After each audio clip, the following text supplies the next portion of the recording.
Wash ബേസിൻ്റെ താഴെയുള്ള ഈ flexible pipe മുറിഞ്ഞു പോയാൽ നമുക്കിങ്ങനെ ടേപ്പ് ഒട്ടിച്ച് കഴിഞ്ഞാൽ ശരിയാക്കി എടുക്കാൻ പറ്റുമോ?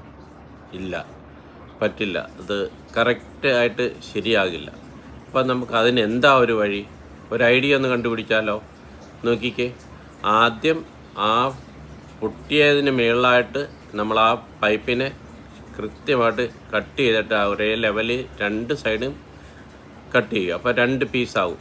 പിന്നെ ഇനി ആ 2 പീസിനെയും കൂടെ നമുക്ക് ഒന്നിച്ച് യോജിപ്പിക്കുന്ന ഒരു ഐഡിയ ഒന്ന് നോക്കിയാലോ? 2 പീസിൻ്റെ ഇതുപോലെ ഒരു ചെറിയൊരു കഷ്ണം നമ്മൾ അവിടുന്ന് കട്ട് ചെയ്തിട്ട് എടുക്കുക. അപ്പോൾ ഇതിനെ ഒരു ലോക്ക് മാതിരി നമ്മൾ യോജിപ്പിക്കാനായിട്ട് നോക്കി. ഇനി അതിനെ ലോക്ക് മാതിരി ഇങ്ങനെ അതിൻ്റെ അകത്തൂടെ കയറ്റുമ്പോൾ അത് കറക്റ്റായിട്ട് അതിൻ്റെ അകത്തൂടെ പോയിട്ട് ഒരു ലോക്കായിട്ട് ആകും. പിന്നെ നമ്മൾ സെല്ലോ ടേപ്പ് ഒട്ടിച്ചാൽ മതി. എങ്ങനെ? കറക്റ്റായില്ലേ? സംഗതി സൂപ്പറല്ലേ?